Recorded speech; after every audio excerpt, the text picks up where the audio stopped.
Ayan.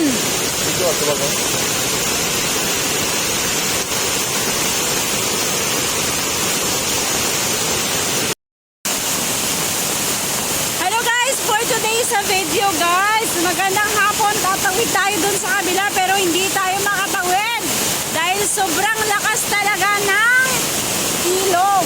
Ayan, hindi tayo makatawid guys, kaya steady lang muna tayo dito.